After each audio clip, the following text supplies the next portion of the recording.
Thiénaba TV sunu yëf la kon ñoo koy bokk taxaw. mbokk ngir daray Thiénaba TV du la rëcc bësal abonné bësal cloche bi ngir lépp nga mën koy am.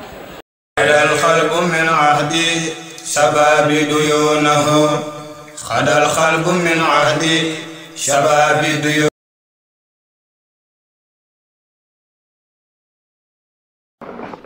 J'ai appris qu'il faut se lever pour déclamer. Et voilà, je dédie cette déclamation à toute l'assistance, mais surtout au poète. Éloge à ma muse. Ma muse est souvent cette femme qui, quand elle passe, dévoile l'immensité de son charme à mon esprit et aux belles étoiles. Elle l'enivre, puis l'inspire, lui consacra des mots suaves, le plonge dans une profonde lyre, et aux âmes sagaces l'élève. Elle est quelquefois masculine, aussi solide, tel un chancelier, pour la vie dégoûtante, criée d'une âme frêle ou féminine. Elle est parfois ce mec idéal qui courtise les plus belles fées et qui s'affiche comme rival quand il faut concurrencer. Elle est sans doute le stimulus de mon talent inné dans l'âme, de mon génie jadis méconnu, qu'étouffait la phobie du blâme, pouvoir magique que je portais, elle, en est la divulgatrice au temps béni, moment propice où tout le monde de moi doutait. Enfin, elle, trop cruelle, folle, refuse quand je l'appelle dans la solitude où je la réclame pour qu'elle m'apporte un doux sésame. Merci beaucoup. Travail et leur dynamisme. À présent, nous allons introduire l'auteur. L'auteur qui est un homme spécial, très gentil, très courtois, très discipliné. Les témoignages constituent une parfaite illustration de sa personne. Samba Cissé, c'est un jeune, je dirais, extraordinaire. Pourquoi? Pour la simple et bonne raison qu'on s'est connus il n'y a pas longtemps. Mais depuis qu'on s'est connus, il ne cesse de m'émerveiller. De par la discipline qu'il incarne, de par la courtoisie qu'il incarne, de par également le respect. Parce qu'il respecte tout le monde. Aujourd'hui, il y a mon frère qui se marie, c'est un cousin, mais c'est un frère très proche, on a partagé beaucoup de choses ensemble. Lorsque Samba m'a interpellé pour la cérémonie de dédicace, je lui avais dit que ça sera très compliqué de venir assister, parce qu'il y a mon frère qui se marie. Mais, après une mûre réflexion, je me suis dit que je ne peux pas ne pas y aller. Parce que Samba, c'est quelqu'un de spécial, qui est très discipliné, très correct. Et par la suite, on a discuté longuement sur ça. Il m'a dit que lors de cette cérémonie, tu seras sans doute le maître de la cérémonie. Ce que je fais très, très rarement. Mais c'est par sa gentillesse que je suis venu assister à cette cérémonie. C'est par également sa courtoisie. C'est par également, comment dirais-je, son sens du respect que je suis venu assister jusqu'à cette heure-ci. Et je pouvais ne pas le faire.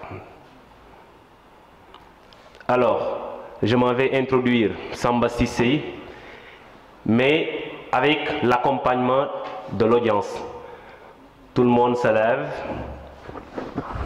On se lève, vous et caresse. Voilà, qui nous a ébloui avec des beaux mots, n'est-ce pas? Donc Samba Cissé, je m'en vais personnellement vous donner la parole. Voilà. D'abord, on vous remercie, on vous félicite. Félicitations Samba Cissé. يا شيخنا أحمد التجاني ملجأنا على الوسائل للرحمن من جاءنا هذا الزمان زمان هال جملتنا في كل يوم بما نخشاه يخشانا وأنتم الحسن في شيء نحاذره بك استغشنا بما نرجوه ما كان.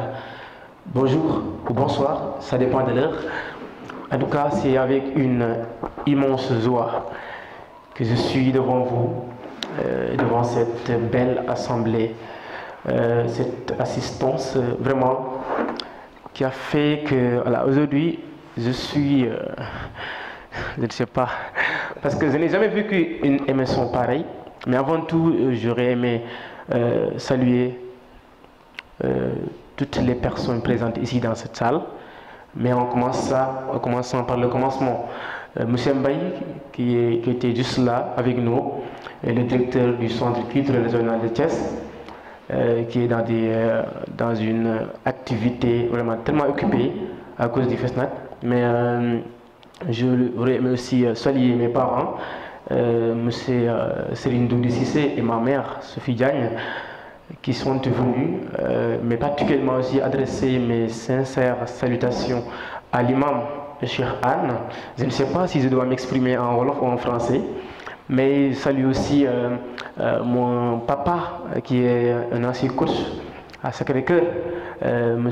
Tafa Fall, et aussi des slameurs qui sont venus, mais avant tout le personnel, le corps professoral du CM de Anen, dirigé par le principal, que je salue davantage à travers les activités et les encouragements qu'il m'adresse. Et je vois aussi M. Cissé anglais, entre autres M. Diallo, M. Karim Anne, mon éternel formateur, mais aussi, entre autres, je vois aussi des slameurs et des slameuses que j'ai invités, ma chère qui est ici présente, la Belle Noire. Et je salue aussi M. Alassane Koumé, qui est l'auteur du livre Un éternel optimiste, qui est un grand poète au vrai sens du terme, qui a effectué un déplacement qui n'est pas du tout facile, voilà, pour venir assister à cette cérémonie. Je ne vais pas durer parce que le temps est déjà presque pris. Je pense qu'il fait déjà 13h ou 14h. Il y a des imams et toutes les personnes qui veulent sortir et en réalité accomplir leur mission, c'est-à-dire la salade.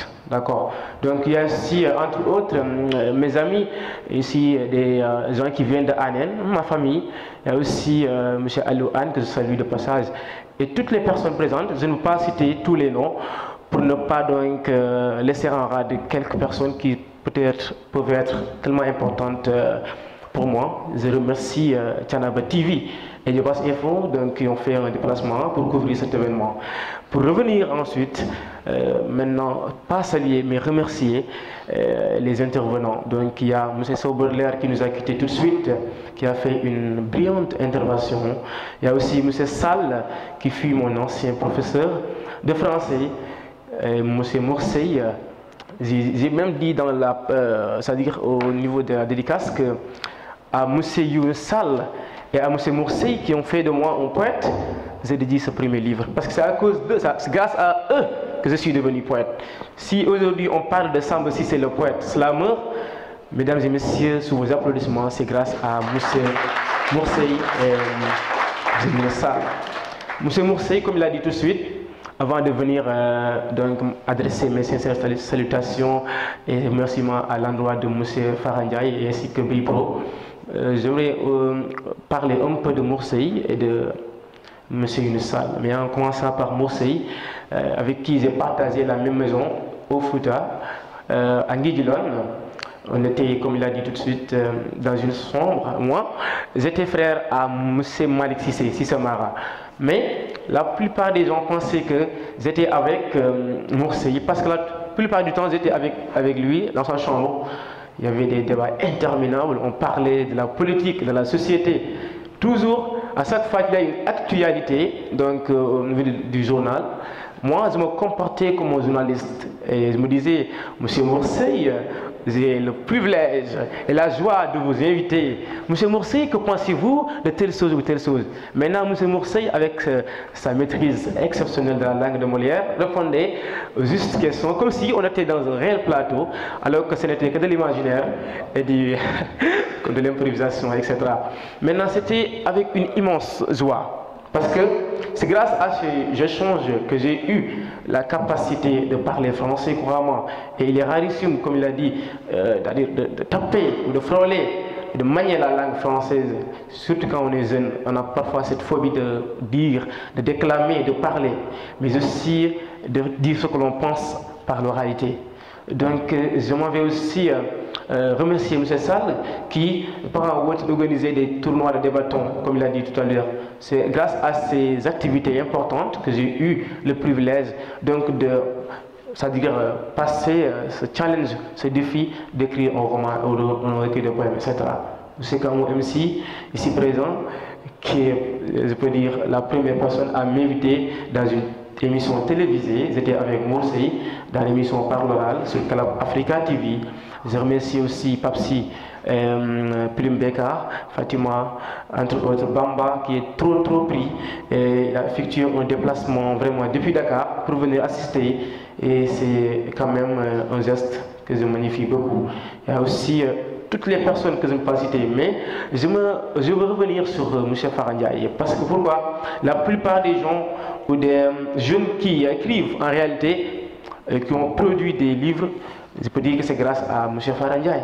Parce que quand il a eu l'initiative, c'est-à-dire l'idée de créer un groupe WhatsApp Parlons Poésie, que j'ai intégré, j'ai trouvé des grands slameurs, des grands artistes, des grands écrivains.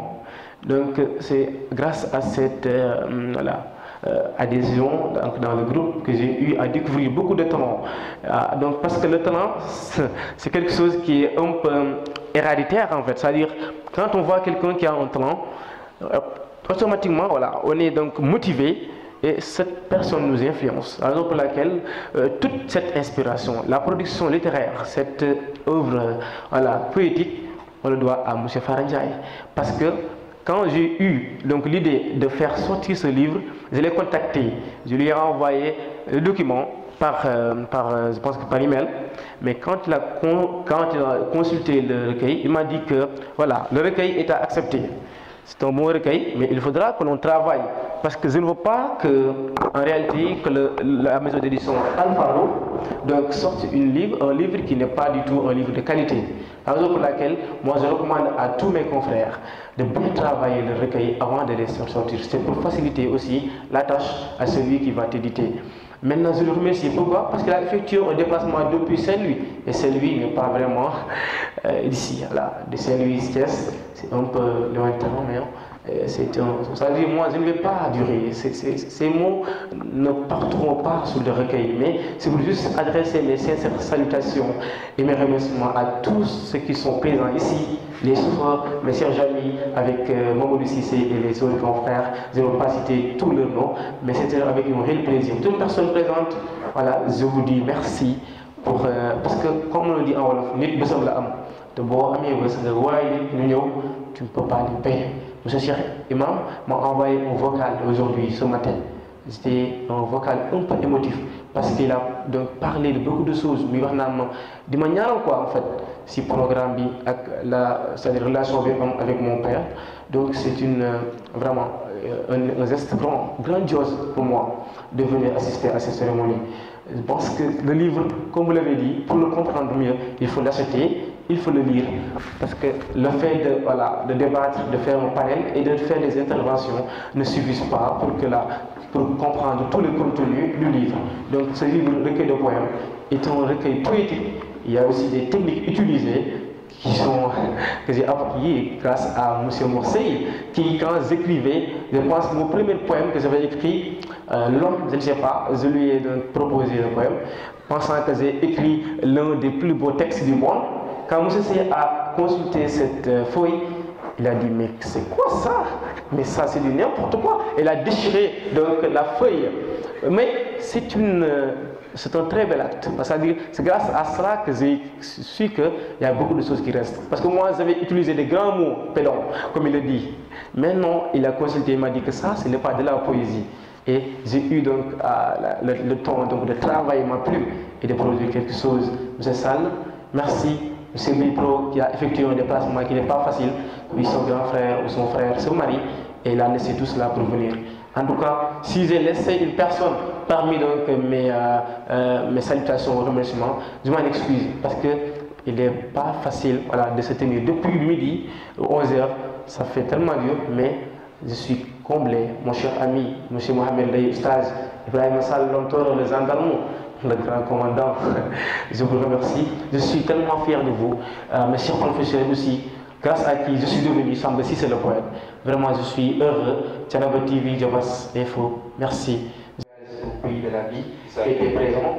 Petit, qui est la représentante de la revue du Nouveau Nègre, un groupe, un collectif qui est composé d'écrivains d'islam, mais aussi à tous ceux qui sont présents, comme je l'ai dit tout à l'heure, Temple des jeunes poètes, dont je suis membre, ils ont donc cotisé pour donc acheter un livre qui va représenter tous les membres du groupe. En tout cas, par mon poésie, Temple des jeunes poètes, les héritiers de la plume, Cousin Canes, et tous les membres, tous les groupes dont je suis membre, je les remercie pour leur participation.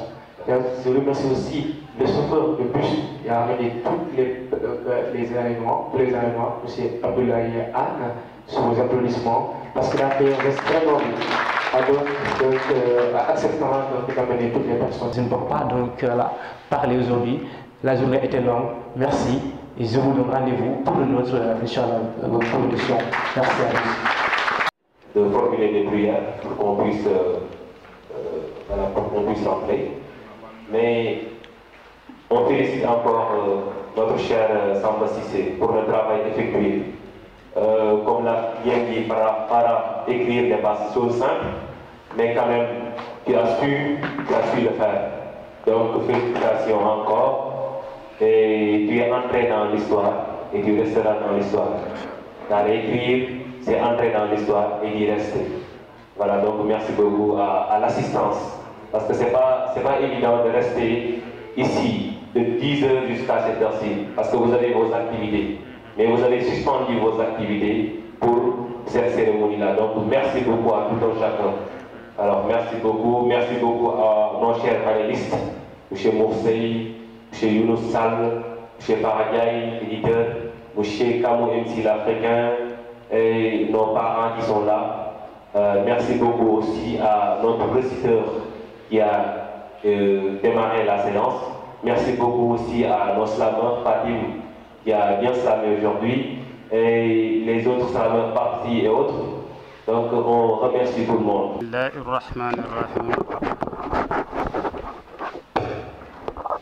Alhamdulillahi Rabbil Alamin, Ar-Rahman Ar-Rahim, Maliki Yawmiddin.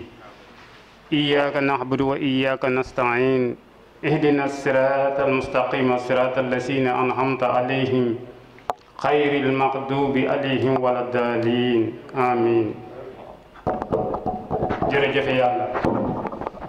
Jërëjëf Yàlla, ñu doon sant Yàlla bu baax a baax. Wolof dafay wax ni ñay bu ko ñaanal yàlla na nga rëy danga koy wax yàlla na nga gudd fan. Mais dañuy wax Samba Cissé yàlla na gudd fan.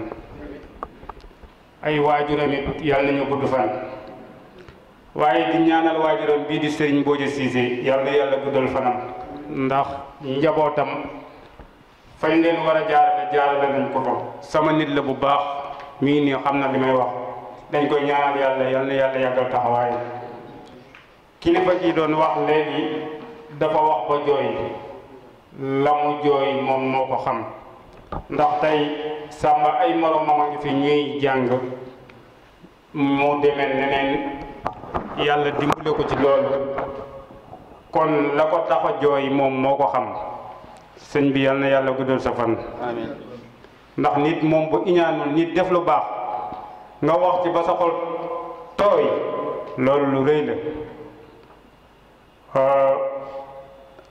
am na benn jëmm bu wax léegi ci téere bi nga xam ne da koo bind mu wax ni muy kilifa gi mu ni ku bindi téere wàcce ko fi ëllëg loolu dañ koy jëriñoo loolu boroom xam-xam wax na ko dani aqul hilmi hayyun xaalidun baxda mawtihi wa awsaalihu taxta turab li may bëgg a wax foofu mooy boroom xam-xam mu def mbir ginnaaw bu mu génnee àdduna loolu luy dund la ndax saa yu sa xel demee ci moom rek da ngay xam ni lii moo ko fi defoon bàyyi ko fi kon Samba yal na yàlla guddal sa fan say waajur yal na yàlla guddal seen fan ji ñaanal Serigne Mbodji Cissé njaboot gi nga xam ne moom la jabootee yal nañu dund ba fay lépp seen papa xañ na mënuñu koo fay waaye nag di ko ñaanal yàlla yal na yàlla guddal fanam di ñaanal fii ci jataay bi képp koo xam ne nii teew nga fi ma leen di wax lu gàtt tey li tax saal bi ñii fi ñëw ñu ñëw fi li tax ñi waroon a ñëw ñëwuñu tey ñaari biis ñoo jógee aaneen dem benn siyaar waaye ñi yéene woon pour ñu ñëw appoon na lii man xam naa ci dara kon Samba dañ koy ñaanal yal na yàlla guddal fanam di ñaanal képp ku fi teew yal na yàlla faj sa aajo di barakati Seydina Muhammad sallallahu alayhi wa sallam di ñaanal laat bu baax a baax ci doon def léegi ci moom témoignage muy Karim Anne li mu wax lu dëggu la te lu mu dund la diggante ma ak Samba Karim yow ñu ngi ñaanal yàlla yal na yàlla yàggal sa taxawaay bu barakati Seydina Muhammad sallallahu alayhi wa sallam dafa faal coach ñu ngi lay ñaanal yow bu baax ndax taxawaay yi am na solo dama la jëlale lii waaye lépp lu xew aaneen su ko yëgee moom day teew ñuy ñaanal tamit tey suñu benn rakk boo xam ne nii amoon na mbir moo xam ne nii waroon na ko dox muy ki ñu andi waaye dafa bàyyi lépp ngir bis bi kon it nañ ko ñaanal yàlla yal na yàlla yàggal taxawaayam di rawatina nag ñi nga xam ni ñooy xale yi aaneen nga xam ne dañoo ñëw teewli si Samba ci bis bii ñu ngi leen di ñaanal yàlla guddal seen fan fi may tëjee sama kàddu rek bala maa ñaan damay jëkk a dénk sama bopp di leen dénk yéen xale yi sama bopp laa ci jiital nañu gën a fonkaat waajur yi bu baax a baax ndax waajur bu demee ba yàlla dogal na mu takk soxna takk fa mu ko war a takkee andi ko mu jur doom bu sañoon doomam kenn du ko gën waaye nag lépp loo xam ne nii tey waajur def na ko ci doom nga fayoo ko leneen ëllëg lu dul loolu jaaduwul ma damay jëkk a dénk sama bopp nag di leen jéng ñu gën a góorgóorlu ci waajur yi ndax baayam moo ko seede moo ni merewuma sama waakat kenn mais Samba mi merewuma ko kon loolu wax bu rëy la may ñaan képp koo xam ne nii teew nga fi saal bi jataay bi yàlla bu mu doon suñu mujj bi jataay yi yal nañ yàlla defal jàmm defal ñu sutura defal ñu tawfiq defal ñu taysir defal ñu najaa waaye kilifa yi nga xam ni tey ñoo ñëw ci jataay bi bàyyi seen lépp ñu ngi leen di sant di leen gërëm di gërëm waa Thiénaba yi nga xam ni ñoo yore mbir mi nga xam ni ñoom ñoo ko jàllale ñu ngi leen di nuyu lu bëree bëri di leen siyaara di nuyu jëmm ji nga xam ni yàlla dogal na moom it kàddu yi moo ko doon jàllale ñu ngi lay nuyu di la siyaara di la balu àq ñëpp di bal àq ñëpp kon bu loolu jàllale ñu muslu seytaane jàng fatiha bu sell salaatul fatiha ayatul kursi yu fàllaxe ak naaj mujje salaatul fatiha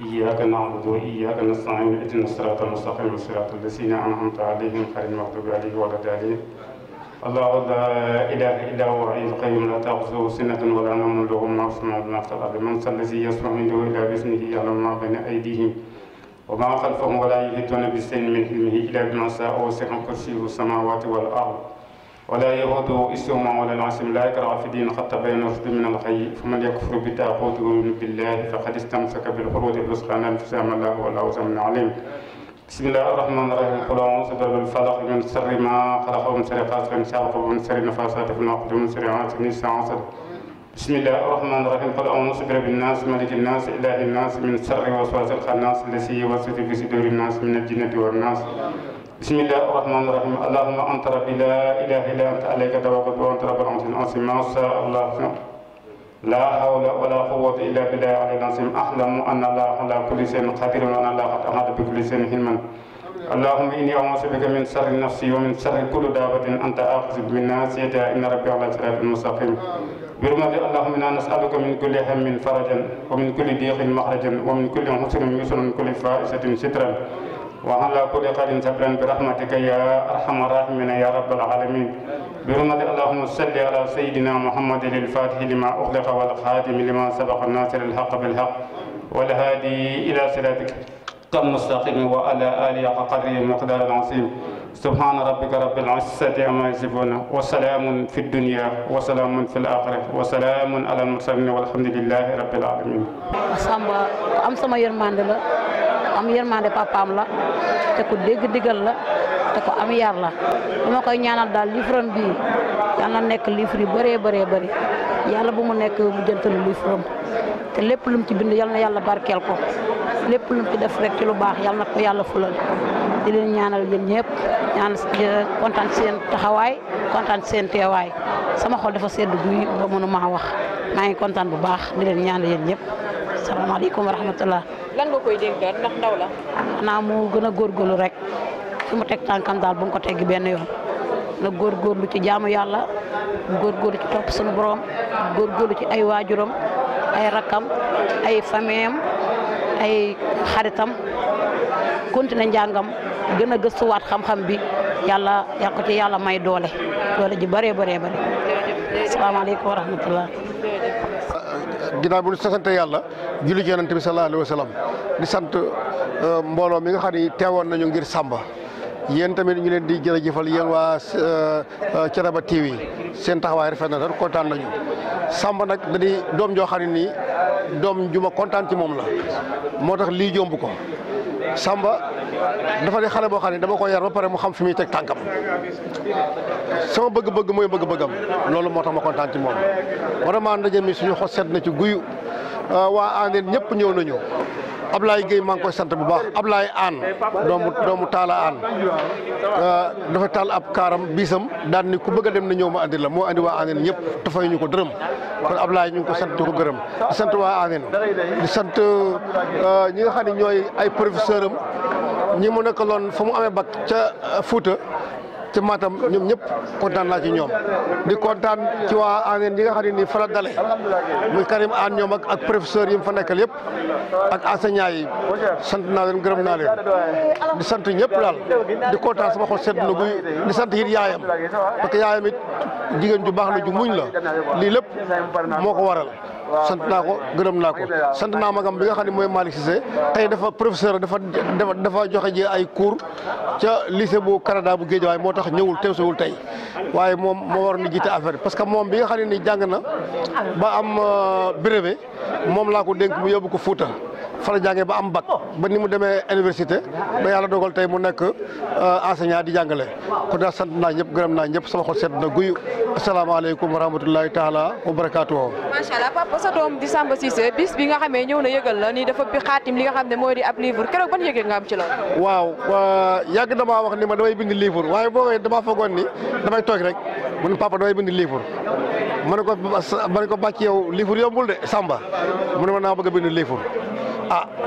ñaanal ma rek man ko baax na yàlla na ci yàlla jàppale ñu dem ba yàgg mu ne ma livre bi bind naa ko pare maa ngi koy yóbbu naa ko fële ñu ma koy moolal waaw bi ma paree tamit mu wax ma ko maa ngi moom ñoo ànd dem jëli ko ñëw andi ko ci laa xam ne nag kii jaaxaanul ma xam ne ni kii jaar na ci yoon wi nga xam ne nii moom laa bëggoon kon nag ma koy ñaanal rek yàlla na ko yàlla defal jàmm yàlla na yàlla yokk ko ba mu yëg ko yàlla na yàlla livre am bii yàlla na ci tegaat livre yi bare yàlla na ko yàlla jàppale daal jàppale mboolem jullit xale yi daal mosañoon daal ñëpp dañuy góorgóorlu jéem a wuti xam-xam jéem a liggéey moo gën xale yi léegi ni ñu bëgg a def liggéeyoo wuti woo xam-xam foo toll naan réew mi neexul am réew bala moo neex da nga cay jàpp soo bëggee réew ma neex mais boo ci jàppul toog naan réew mi neexul ku la fay fekk di neexal réew mi ci yow kon nag xale yi nañu góorgóorlu gën a wuti xam-xam gën a nangoo liggéey waaw loolu daal laa ci amoon lu may di ko wax sant naa bu yàlla gërëm na.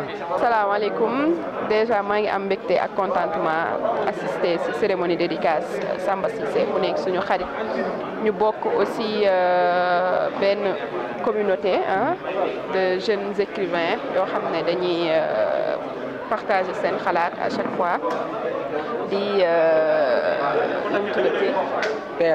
voilà groupe baa ngi tudd déjà PLL promotion de la lecture et du livre moom il est membre de ce groupe là et puis vraiment mu nekk nit ku baax yaru macha allah ñu ngi koy féliciter encore si livre bi mu bind ñoo ngi si am mbégte vraiment ñëw fii partager ak moom moment yii nii voilà c'est ça.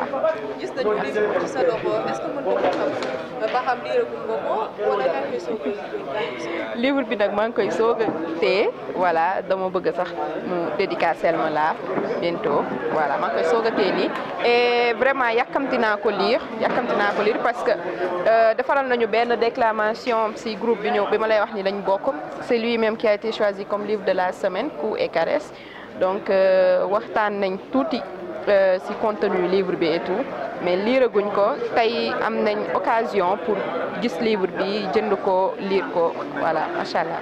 ban conseil ngay jox jeunes yi nga xam ne ñu toll nii yéen ñoom it yëngu ci wàllu poète wala ci wàllu écriture. di leen encourager rek di leen wax ne ñoo ngi si yoon bu baax bi parce que nekk ndaw conscient pour sa ëllëg xool nag ngay partager li nga bëgg a partager parce que ñoom écrivains yi dañuy am loo xam ne dañ koy dund bëgg ko partager ak nit ñi conscience yi loolu nekk ñu si yeneen affaire yoo xam ne tey ji yeneen jeunes yaa ngi si ñoo ngi ñaan ñooñu ñëpp aussi ñu fekk suñu si yoon bi ñu nekk xam ne ngir defar suñu ëllëg kese la mooy yoon bu baax bi en tout cas di leen encourager bu baax di leen féliciter encore si yoon bi di leen ñaanal yàlla musal leen voilà c'est ça merci beaucoup. tey ban yëg-yëg nga am bi nga teewee bu fekkee si li nga xam ne mooy cérémonie bi. waaw lu dul mbégte ak contentement xam nga ñëw jàppale suñu frère suñu xarit aussi nekk nit koo xamante ni vraiment amuñu fi parce que mën nañ ni mooy suñu lépp suñu porte-parole amical bu ñu mën di nekk groupe WhatsApp yi ñu tëj yëpp mën nañ ni mooy administrateur bi voilà. moo livre bi ñun jëndoon nañ si bu yàgg mais dañuy ñëwaat tey cérémonie bi jëndaat aussi avant cérémonie dédicace bi jëndoon nañ livre bu yàgg mais tey aussi dañuy ñëw bëgg a jëndaat livre aussi waaw pour jàppale suñu frère. ok jaay ñu ngi ziar ñëpp di leen nuyu di am mbégte ak contentement teew ci bis bi nga xam ne mooy journée de présentation du recueil Coups et Caresses dont l'écrivain c'est Samba Cissé poète un ami un frère un homme qui est tellement digne modeste ku baax la daal en wolof voilà kon dañuy am contentement ñëw teew ci journée bi nga xam ne doonu laa xam lu ndaw la voilà ñu bokk benn collectif nag bu ñu wax temple des jeunes poètes et slameurs voilà ñooñu lañ fi teewal instant bi nii voilà loolu daal la ñu amoon ci liñ ci sànni kàddu di leen remercier merci beaucoup. bu fekkee da ngay ñaax ban ñaax ngay ñaax ki nga xam ne mooy Samba Cissé ndaxte jeune la.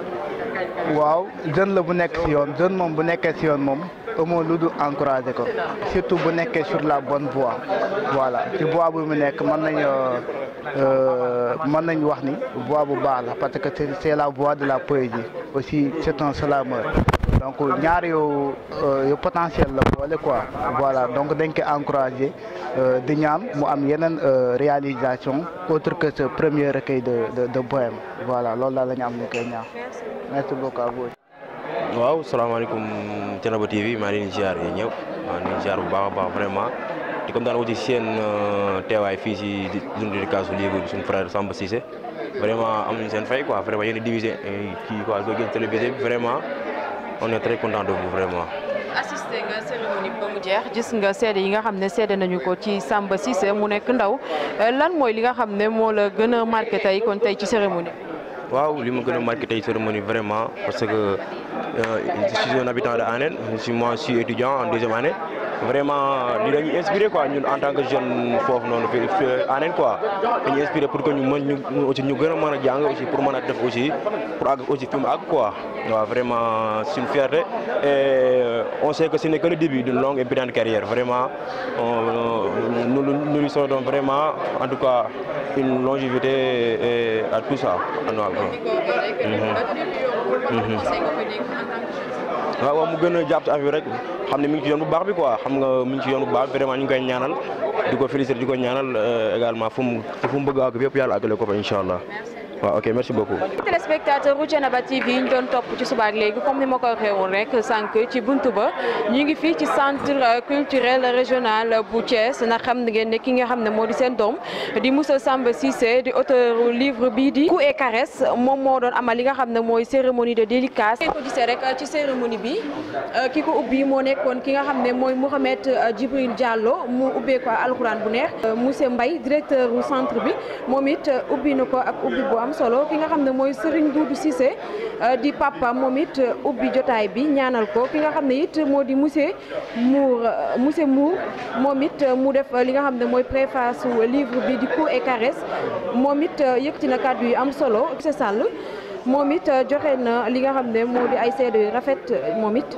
ki nga xam ne mooy monsieur Sow moom it joxe na ay seede ci digganteem ak ki nga xam ne moo di Samba Cissé monsieur Fara Ndiaye moom it yëkkati na ay seede jëmale ko ci Samba Cissé ki nga xam ne it moo di ancien professeur wu Samba Cissé di monsieur Anne moom it yëkkati na ay témoignages yu am solo waaye it kaddu yi mujj tamit ci ki nga xam ne moom moo amaloon cérémonie bi di Samba Cissé nekk auteur livre bi di Coups et Caresses imam bi di Cheikh Anne nekk imaamu Anne moom it tëjee na jotaay bi ak ay ñaan yu am solo comme jotaay bi loolu mooy li nga xam ne moo fi amoon ñu ngi taxaw ki nga xam ne mooy auteur livre bi di Coups et Caresses muy monsieur Samba Cissé est-ce que mën nañu xam ban moment ci sa vie rek nga xam ni toog nga ni damaa war a bind li nga xam ne moo di livre muy xaatim livre bu am solo. merci moment bi nga xamante ni bii toog naa xalaat ni war naa bind livre mooy bi ma dajee ak Mour Seye mu xamal ma ni ma loo nekk xale mën nga maanaam bind livre bind néewul ci ay âge dañuy wax naan aux âmes bien nées la valeur n'attend point le nombre des années xam-xam kon du ci ay at waaye ci xalaat la ak jël sa temps di xalaat ci li nga xamante ni bii moo di wàllum bind. bu ko defee ba ma dajee ak moom ci la ma xamal lépp loo xamante ni bii war naa ko mën a am pour mën a bind muy ay livres yu ma jox may bind di lire ba tax ma am niveau français bi ma am pour mën a bind livre. kon foofu daal bi ma nekkee ay 16 ans yooyu 17 ans ci laa xalaatoon ni war naa mën a bind balaa may am 25 ans te ci noonu la amee tax ci 23 ans livre bi pare mu nekk nii di Coups et Caresses. kon ñu déggee ci ne Samba Cissé moom bi mu nekkee ndaw ci la bëgg-bëggam ci wàllu bind ci la soosu livre bi gis nañ ñu tur bi mooy Coups et Caresses bu ñu ne coup la dañ ciy dégg violence bu ñu ne caresse la mu nekk douceur est-ce que tur bi mën nga ñu cee fàttali ci wàllu nasaraan nga wax ñu ko rek ci olof tekki bi lan la. waaw bu dee ci wàllum olof pour mu leeral leen ko Coups et Caresses comme ni nga waxee coup lépp lu métti la caresse lépp lu neex la boo xoolee booy tënk livre bi da nga naan naqar la ak bànneex.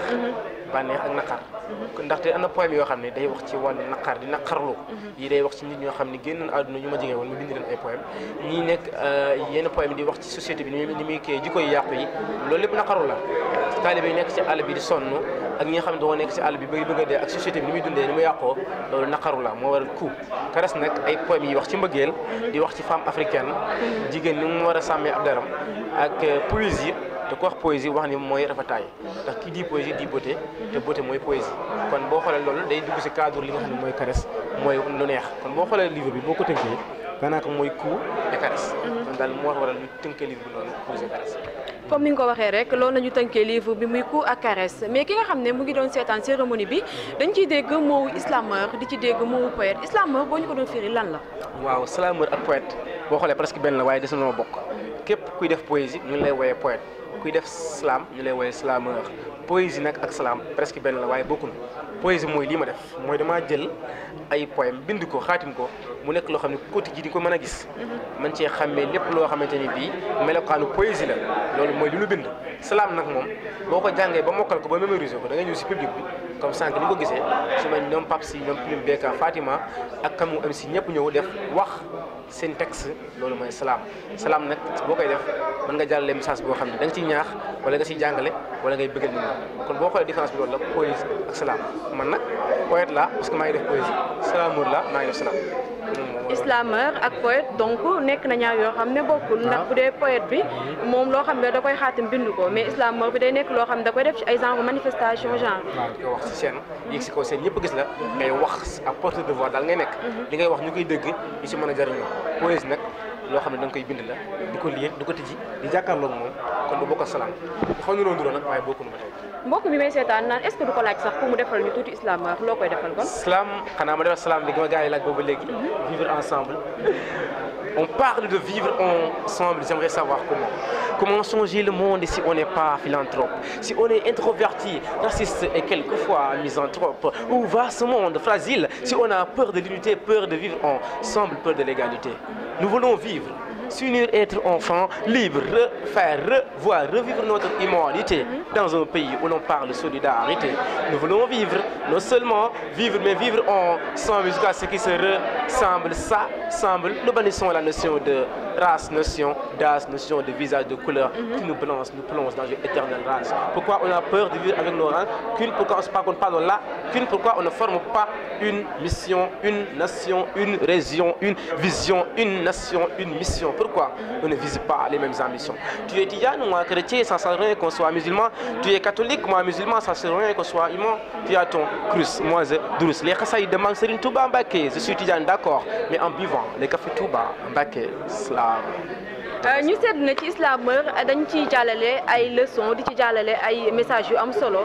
islameur bi nga ñu defal nii ban message dañ ci jàllale. waaw boo xoolee boo déggee maa ngi naan vivre ensemble maanaam damay wax nit ñi mu war a dundee maa tëb ba sol ma ne nit ñi léegi dafa mel ni xameetuñu seen morom nit sa morom nit nga koy def lu nekk loolu day mel ni yow nekkatoo nit bu nekk ak moromam da ko war a jàppale waru koo xas waru def lu koy naqari bu boog lu am war na koo yéene tijaan bi war naa ànd ak murid bi ànd ak tijaan bi catholique bi même fekkee bokkut ak ngëm-ngëm moom ak musulman bi war na mën a ànd te nu am benn problème moo tax mu naan pourquoi on a peur de vivre avec nos mots comme violence dans ses noms pourquoi mu ne ko téye tijaan moi murid chanson su nga nekk soit musulman est-ce que yow nekk ngay nekk tijaan ma nekk murid tax na maa yow ni bay nekk ay julit tijaan bi moo julit la moom murid bi aussi jullit la kon ba léegi ay jullit la ma ne ko tu es catholique moi chrétien ma ne ko tu es catholique moi musulman ça change rien qu'on soit imam yow catholique nga man musulman la mais teewul ba léegi ay nit lan kon ba léegi war na mën a dund kon tu as ton crous yow tiyaan bi moi je durus man murid bi damay durus li nga xam ne mooy xasida Sëñ Touba te buñ paree ñooy ànd en buvant le café Touba Mbacké kon boo xoolee lépp ci vivre ensemble la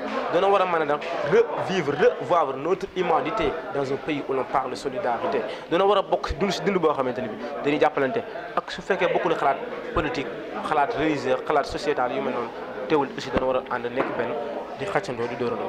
livre bi wan ko sama caméraman mu jël ko pour ñëpp mën koo xàmmee ndax it livre bi xaatimoo ko rek pour ñu def ko ci toile waaye da nga koo xaatim pour nit ñi jënd ko mën koo lire mën cee jariñu kon mbokk mi nga xam ne mu ngi lay seetaan bëgg ci livre bi naka lay def pour weccee ko. waaye livre bi daal mi ngi nii livre bi yomb na parce que livre bi bu neexoon jaayee ko 10 000 wala 8 000 mais dañoo jël choix jaayee ko 5 000 francs pour mu yomb si képp ku ko bëgg. livre bi nag pour xam li ñuy wax dëgg il faut nga lire ko bien vrai que def nañ ci ay intervention yu am solo ñoom moo say ñëpp wax ci waaye teewul li tax mu gën a nga xam gën koo xam day tax nga day fekk nga lire ko ubbi ko 5 000 francs lay jar ku ko bëgg mën ngaa ñëw ci man ma jaay la li ngeen man mi ngi fi aussi Fara Ndiaye am na ñu mu si yor waaye ku si bëgg rek boo jëlee sunu numéro boo nu woowee téléphone foo mën a nekk rek dana la fexe ba nga si livre bi nga jot ko incha allah nga mën koo lire xam lan mooy poésie ak lan mooy la production de Samba Cissé. maanaam ki nga xam ne moom xamul fi nga dëkk moom bu amoon sa numéro dina gën ci. waaw bu amee sama numéro 78 la 342 23 63 78 342 23 63 mooy numéro Samba Cissé la koy ku ko bëgg a dégg rek WhatsApp wala boo ma wooyee nga ne ma livre laa bëgg dinañ jokkoo ma xool li may def ba nga jot seen livre incha allah. kaddu yu mujj yi. kaddu yu mujj yi xaalis sant mboolem koo xam ne teer na waaye rawatina ñi nga xamante ne bii ñoo di waa ANEN tey bis lañu indi ku ne xam ne tey la ziaru Dendey bi le 6 janvier ñu bëri dem naan waaye kon dina ëpp lii kon boo sax mën naa ne duñ xaj ci salle bi ndax li ma doon tiit mooy duñ xaj ci salle bi waaye dafa fekk rek mu tombé ak ziaru Dendey bi ñoom ñëpp dem am ñoo xam ne nag bàyyi na seen ité ñëw maa ngi leen di sant di leen gërëm di sant waa bu baax waa ànd taxawu ANEN képp koo xamante ne bi bokk naa ak yow li nga xamante ne bii moo di mbir mi rek gis naa sa taxawaay moo tax mu def ki wala defoo si ñi nga xam ne seen yéene nekkoon na pour ñëw maa ngi leen di sant di leen gërëm waa ànd bu yàgg fala bokk maa leen di ziar bu baax a baax waaye di ziar aussi sama yaay ak sama papa nga xam ne tey teew nan Cheikh Imam Anne waaye ñi nga xam ne ñoo def intervention yi panel bi muy Younus Sall Mour Sey Mohamed Sow Baudelaire ak Bay Pro mi nga xam ne dafa bàyyi itam yëpp pour ñëw ak ki nga xam ne mooy Fara Ndiaye Younus Sall bàyyi ma kenn macha allah sama xol seet na si ñoom professeur ANEN ñu ko ne gis na leen sama gars yi ma bokkaloon classe sama frères yi sama rakk yi sama mag yi suma famille kenn desul sama xarit yi may àndal chauffeur yi man tey kenn desul waa Thiénaba TV maa leen di sant waa Diobass Info TV kenn desul des vraiment en tout cas mbégte la am tey ak satisfaction bu rëy di wax ni lii daal mbir laa ci am di kontaan ci ñëpp képp koo xam ne sa loxo dugg na ci affaire bi maa leen sant di leen gërëm waa Anen ci yéen laa bokk man yéen a tax man doon li ma doon kon man lu ma am rek waa Anen la waaye Thiénaba tamit dama faa bokk ndax sama yaay kon maa ngi ziare ñëpp képp ku ñëw sant naa la ku ñëwul te bëggoon ñëw sant naa la kon daal loolu mooy kàddu yu mu di ñaan ñëpp yàlla def jàmm ci Sénégal barke yonent bi sotti ko ci mboolem dëkk yi ci mboolem réew waaye adduna bi yëpp ci wàllu jërëjëf merci beaucoup kontaan nañ trop. mbokki téléspectateurs yi ñu doon topp mooy xam ne moom lañ leen gisiloon tey fii ci centre culturel régional bu Thiès ki nga xam ne mooy Samba Cissé nekk doomu Thiénaba nekk doomu Anen moo doon amal li nga xam ne mooy cérémonie de dédicace ci livre bi nga xam ne moom la tuddee Coups et Caresses képp koo xam ne lat bëgg ngaa xam li livre bi wax da nga koy jënd mu koy weccee ko 5000 kese wax na numéro yi nga xam ne foofu nga mën a jaar ngir mën a jokkoo ak moom ngir mu mën laa jaay ci livre bi 5000 francs rek nañu koy weccee ko kon mbokki téléspectateurs yi ñu doon topp lii mooy li nga xam ne moom leen jël si loon